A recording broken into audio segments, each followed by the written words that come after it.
लाखों उम्मीदवार सिविल सेवा की परीक्षा की तैयारी करते हैं और जी जान लगा देते हैं कि उस परीक्षा में वह पास होकर अपने मन पसंदीदा पोस्ट हासिल कर सके।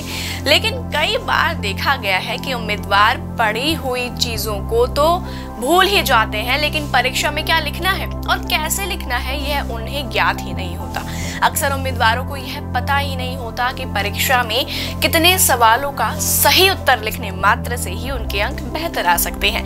कई बार वह गलत उत्तर लिखकर नेगेटिव मार्किंग के गलती कर बैठते हैं। तो आप ऐसी गलती किए बिना किस प्रकार से केवल और केवल सही उत्तर लिखकर सिविल सेवा की परीक्षा में अच्छे अंक प्राप्त कर सकते हैं, आइए जानते हैं आज की इस वीडियो में। तो नमस्कार, मैं कृतिका आप सभी का स्वागत करती हूँ प्रभात एग्जाम के YouTube चैनल पर। यह एक ऐसा प्लेटफॉर्म है जो आपको मिलती है सभी कॉम्पिटिटिव एग्जाम्स के बारे में महत्वपूर्ण जानकारियाँ जो आपको किसी भी एग्जाम में सफल होने में मदद कर सकती हैं। अगर आप हमारे YouTube चैनल पर पहली बार आए हैं तो हमारे चैनल को लाइक और सब्सक्राइब जरूर करें और हमारी वीडियोस को सबसे पहले देखने के लिए बेल आइकन जरूर दबाएं। तो चलिए शुरुआत करते हैं आज की इस वीडियो की। दोस्तों, इतना तो हम सभी जानते हैं कि परीक्षा के बाद सफल उम्मीदवारों की सूची कट ऑफ के आधार पर जारी की जाती है। हर साल यह कट ऑफ भी अलग अलग होती है, लेकिन अगर हम 120 अंकों का टारगेट लेकर चलें तो कट ऑफ की चिंता नहीं रहेगी। यानी इतने अंक पाकर आप आसानी से यूपीएससी प्रीलिम्स पास कर सकते हैं। लेकिन नेगेटिव मार्किंग भी तो है, इसका क्या किया जाए? ऐसे में सिर्फ 60 सवालों को हल करने का लक्ष्य लेकर चलेंगे तो दिक्कत हो जाएगी। जरूरी नहीं कि हर सवाल का जवाब सही ही हो।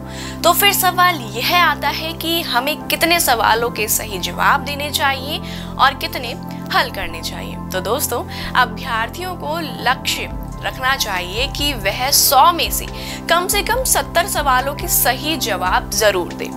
इसके बाद अगर आप 100 सवाल भी हल कर देते हैं और बाकी बचे 30 गलत भी हो जाते हैं तो आप आसानी से परीक्षा पास कर सकते हैं। चलिए मैं आपको इसका कॉन्सेप्ट समझा देती हूँ। अगर आप 70 सही सवाल करते हैं तो आपको 140 अंक मिल जाते हैं, ठीक। इसके बाद अगर आपके बाकी बचे सभी 30 सवाल के जवाब गलत भी हो जाते हैं तो 0.66 के अनुसार 30 सवालों के लिए आपके 20 अंक काटे जाएंगे। यह 20 अंक उनमें से कटेंगे जो आपने अब तक हासिल किए हैं, यानी 124 में से।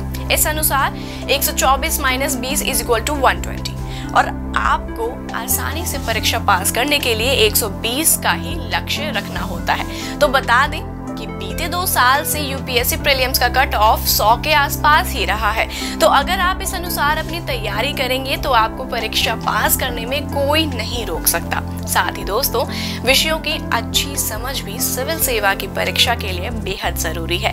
वैसे तो आपको कई बार परीक्षा सिलेबस के साथ साथ सिविल सेवा की परीक्षा के तीनों चरण यानी प्री परीक्षा, मेंस परीक्षा और इंटरव्यू का पैटर्न समझाया ही है। तो अगर आपको अभी भी कुछ डाउट्स हैं तो आप वह वीडियोस को जरूर देख सकते हैं। तो इसी के साथ दोस्तों, उम्मीद करती हूँ कि आपको कितने अपने परीक्षा में सही सवाल लिखने हैं उन सब का ज्ञात तो हो ही गया होगा।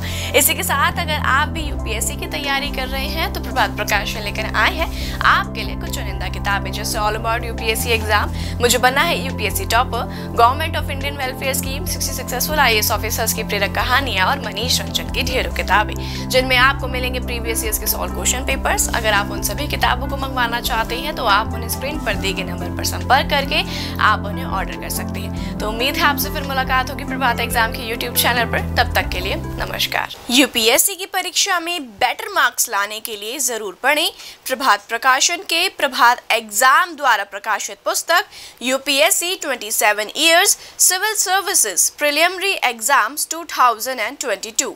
IAS और डॉक्टर मनीष रंजन द्वारा इस लिखित पुस्तक में है आपको मिलेंगे 1995 से 2021 के जनरल स्टडीज और सीसेट के टॉपिक वाइज सॉल्व्ड पेपर्स और साथ ही पिछले 30 वर्षों के एसेज टॉपिक। आप इस बुक का रिव्यू लेना चाहते हैं तो हम आपके लिए लाए हैं इसके 3 सैंपल चैप्टर्स जिनको आप फ्री डाउनलोड कर सकते हैं। तो आज ही ऑर्डर करें।